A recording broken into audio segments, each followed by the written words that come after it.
Bonjour à toutes et à tous, bienvenue sur InfoSport Plus. C'est parti pour une nouvelle édition. Dans ce journal, nous reviendrons sur les mondiaux de natation à Shanghai. Un large bilan avec nous sur ce plateau dans quelques instants. Malia Metella qui distribuera les bons et les mauvais points. Mais en attendant, voici les titres du journal avec Tony Robic. Jenson Button a remporté cet après-midi le Grand Prix de Hongrie, sa deuxième victoire de la saison. Il devance le leader du championnat, Sebastian Vettel, et Fernando Alonso. La médaille d'argent de Camille Lacour sur 50 mètres d'eau ce midi à Shanghai est la 10e et dernière médaille française. 10 médailles dont 2 en or, c'est le meilleur bilan tricolore lors de mondiaux. Un couac tout de même ce matin, l'élimination dès les séries du relais 4 x 100 mètres 4 nages. Un bon galop d'essai pour le PSG cet après-midi à Londres, le dernier avant le championnat. Une victoire tranquille contre Boca Juniors, 3-0. Serena Williams a rejoint Marion Bartoli en finale à Stanford. La Française qualifiée sans jouer sur forfait, l'Américaine vainqueur de l'Iziki. 10 médailles, c'est donc le bilan définitif de l'équipe de France de natation à Shanghai. Ce matin, c'est Camille Lacour qui a pris l'argent sur le 50 mètres d'eau, alors qu'il avait déjà remporté le titre sur le 100 mètres. Le Marseillais très gourmand aurait préféré aujourd'hui un autre métal, Simon Rémoussin. Pas de doublé pour Camille Lacour, mais de l'argent sur 50 mètres d'eau. Le Marseillais battu à la touche par Liam Tancock. À l'arrivée, il n'y a que 7 centièmes de différence entre les deux dossistes. 7 centièmes qui privent Lacour d'un doublé historique. Je me jette sur le mur, je regarde le tableau d'affichage et je vois 2. Premier réflexe, c'est d'être énervé quand même. Je suis un compétiteur avant tout et après tout, encore une fois, je me suis fait battre par plus fort que moi, donc il n'y a rien à regretter et c'est le sport et c'est le jeu.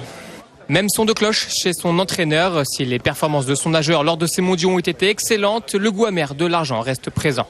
Quand vous avez la chance de travailler avec un athlète qui peut écraser cette course comme il l'a démontré l'an passé, de le voir nager 5/10 moins vite, ça fait mal, quoi. Ça fait mal parce qu'il y a des éléments que je détiens qui auraient pu m'aider à changer le résultat. Camille Lacour quitte donc ces mondiaux de Shanghai avec 2 médailles, l'or du 100 mètres d'eau et l'argent sur le 50. Désormais installé en haut de la hiérarchie mondiale des dossistes, le Marseillais peut légitimement prétendre à la plus haute marche olympique à Londres. Déception en revanche pour le relais 4 x 104 nages battu dès les séries. Ce matin, les Bleus qui visaient pourtant une médaille. On peut parler d'un sérieux couac. L'encadrement et les nageurs avaient décidé d'aligner une équipe mixte pour garder des forces pour la finale. Un pari complètement raté. Christian Donzé, le DTN, s'est montré très critique envers Florent Manodou. Le petit frère de l'or sait qu'il n'a pas été au top, mais il n'est pas le seul responsable. Ses partenaires d'ailleurs ne l'accablent pas. Les réactions au micro de Philippe Grousser et de Souria Imvouti. Très déçu. Mais c'est pas ma distance de prédilection. Je pense pas faire une bonne course, mal gérée. Voilà, dans l'ensemble c'est pas terrible, quoi. J'ai pas vu les stats, mais je pense pas faire une bonne course, donc déçu. Ouais, petite déception de pas être en finale. C'est serré, voilà. Malheureusement, aujourd'hui, ça passe pas.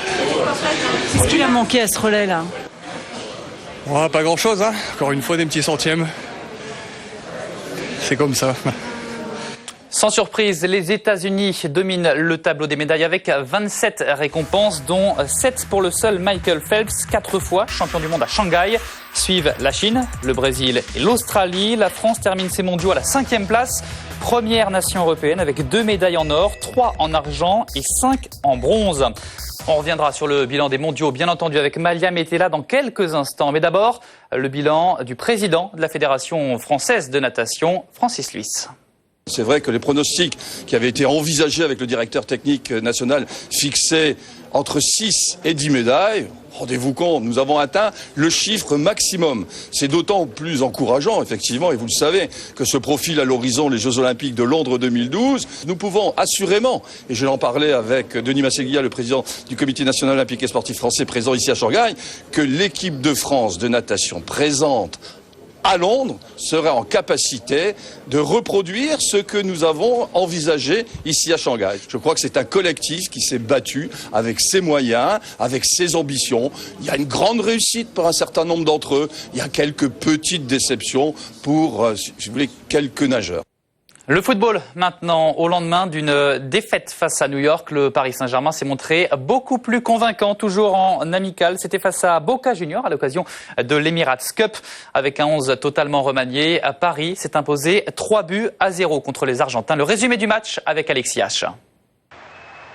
Deuxième match de l'Emirates Cup pour le PSG. Deuxième équipe mixte alignée par Antoine Comboiré face à Boca Juniors. L'entraîneur parisien avait cette fois titularisé Tiéné, O'Haro, Gamero ou encore Néné aux côtés de joueurs habituellement remplaçants comme Kebano ou Jean-Hugues Maurice. Le jeune milieu de terrain parisien, buteur dès la 9e minute, il reprend de voler ce corner de Néné, auteur de sa 5e passe décisive de la semaine. Les Parisiens sont beaucoup moins approximatifs que face aux New York Red Bulls et proposent un jeu plutôt offensif. Résultat, il double la mise à la 38e minute.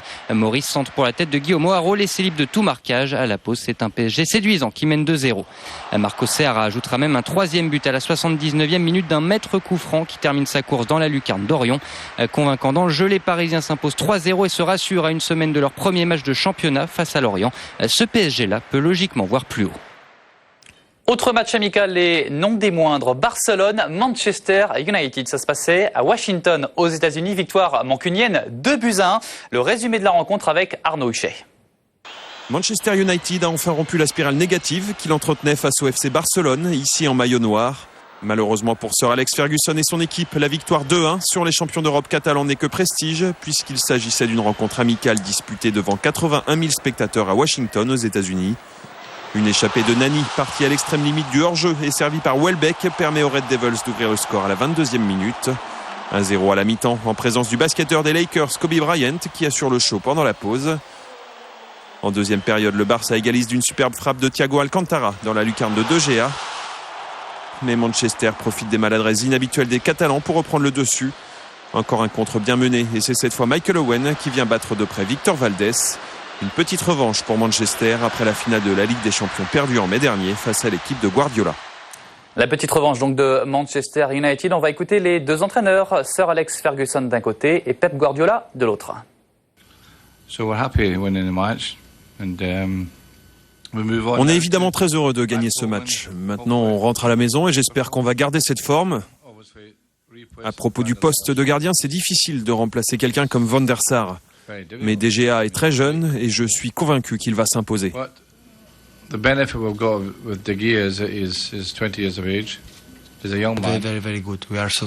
la défaite, je suis très satisfait de la performance de mes joueurs. Maintenant, on va essayer de récupérer au plus vite les blessés comme Xavi et Gérard et les autres.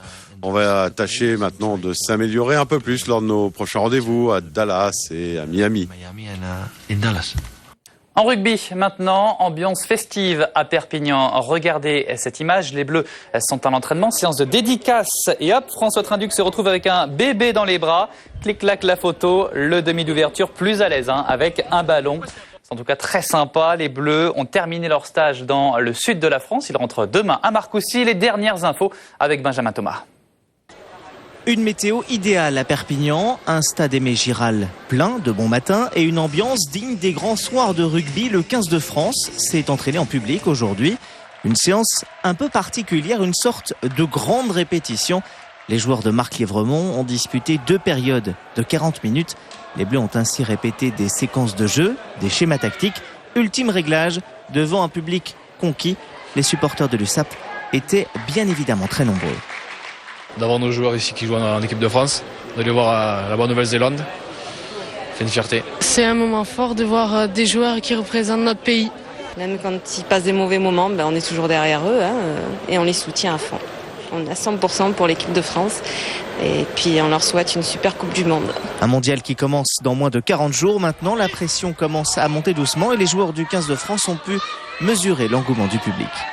C'est vrai que ça fait plaisir de se voir autant de monde et autant soutenu avant de partir en Coupe du Monde. Ça touche et puis on sent un peu le parfum d'une Coupe du Monde et comment ça va être vécu ici en France. On sent que ça monte petit à petit et que ce soit nous ou les supporters ont hâte de démarrer cette compétition. On sait qu'en venant chez les Catalans, on allait être bien reçus, donc ça n'a pas manqué. Le 15 de France retrouve cette semaine son QG de Marcoussis. D'ici le départ pour la Nouvelle-Zélande, il y a encore du travail et notamment cette double confrontation face aux Irlandais dans 2 semaines. On attendait Vettel, on a surtout vu Jenson Button. Le Britannique a remporté cet après-midi le Grand Prix de Formule 1 de Hongrie, 11e épreuve de la saison. Une course pleine de rebondissements. Le résumé avec Axel May. C'est un beau cadeau d'anniversaire que s'est offert Jenson Button pour son 200e Grand Prix. Le pilote McLaren s'impose en Hongrie devant Vettel et Alonso. Son coéquipier Hamilton, 4e seulement, a pourtant animé les 2 premiers tiers de la course. Le départ donné sous la pluie, Hamilton, 2e sur la ligne derrière Sebastian Vettel, met immédiatement la pression sur le champion du monde allemand. Dès le 5e tour, le Britannique passe Vettel, parti à la faute. Vettel qui finira même par se retrouver derrière la McLaren de Button. Et puis, alors qu'on n'est pas encore à mi-course, la Lotus de Nick Heidfeld prend feu et explose. Les débris touchent à la jambe un commissaire. On entre dans les 20 derniers tours. Hamilton et Button sont à la bagarre pour la première place. Mais Hamilton fait un arrêt de trop au stand et voici Button qui s'envole vers la victoire, la 2e consécutive pour McLaren après l'Allemagne. Et on va écouter les principales réactions d'après-course, à commencer par celle du vainqueur du jour, Jenson Button. Oui, c'est ici que j'ai remporté mon premier Grand Prix, c'était en 2006. Heureusement qu'on a plusieurs semaines de repos avant la prochaine course, car je vais fêter cette victoire. C'est vraiment un moment génial. Je crois que le message le plus important, c'est que McLaren a été une équipe très compétitive lors des 2 dernières courses. Ça ne nous fait pas plaisir, même si Jenson Button, lui, est content. On va devoir travailler dur et répondre présent dès le prochain Grand Prix à Spa. Je crois que le mois de juillet a été très bon pour nous, avec une voiture en net progrès lors des 3 derniers Grands Prix. On peut gagner des courses. Je vois avec optimisme la seconde partie du championnat. Et pas de changement dans le classement des pilotes, du moins dans le top 5, avec la 2e place de Sebastian Vettel qui lui rapporte 25 points. Le pilote allemand creuse un peu plus l'écart sur ses plus dangereux poursuivants. Il compte 85 points d'avance désormais sur son coéquipier Mark Webber. Fernando Alonso revient à une petite longueur de Lewis Hamilton. Le tennis dans une finale 100% espagnole. Marcel Granollers a remporté le tournoi de Gstaad en Suisse face à Fernando Verdasco. Une victoire en 3 manches, 6-4, 3-6, 6-3. À 25 ans, c'est le 2e titre de sa carrière. Superbe semaine pour Granollers, déjà vainqueur de Stanislas Wawrinka et de Mirel Jusny. Une 4e finale cette année pour Marion Bartoli. Ça se passe à Stanford, en Californie. Et ce sera face à Serena Williams dès ce soir. Serena Williams qui fait son grand retour après une longue blessure. Elle a seulement 10 matchs dans les jambes.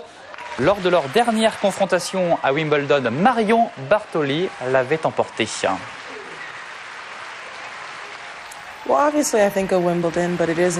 C'était à Wimbledon, cette fois ce sera aux États-Unis. C'est un autre match, tout sera très différent. Je ne l'avais pas joué depuis longtemps avant Wimbledon et cette fois je suis prête. Alors on va passer au golf tout d'abord avec honneur aux dames et Yanni Tseng qui remporte le British Open. La Taïwanaise de 22 ans, tenante du titre d'ailleurs, s'est imposée en Carnoustie. Elle termine le tournoi avec un score de -16 et devance de 4 coups Brittany Lang. C'est le 6e succès en majeur de la numéro 1 mondiale. On va passer à l'Irish Open maintenant chez les hommes avec un Simon Dyson qui se cache les yeux pour ne pas voir le dernier putt raté de son unique concurrent pour la victoire finale. Mais l'Australien Richard Green donc rate ce coup. Victoire de Dyson avec un coup d'avance total de -15. À noter la 5e place à 5 coups du Français Alexandre Kaleka.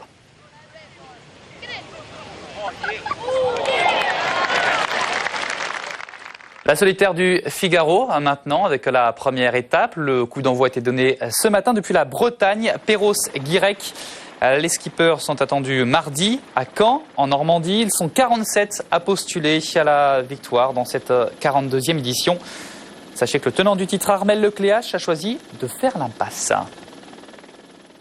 Allez, dans un instant, nous serons en plateau avec Malia Mettela pour revenir largement sur les mondiaux de natation à Shanghai. Nous dresserons un joli bilan. Mais en attendant, voici les titres du journal avec Tony Robic.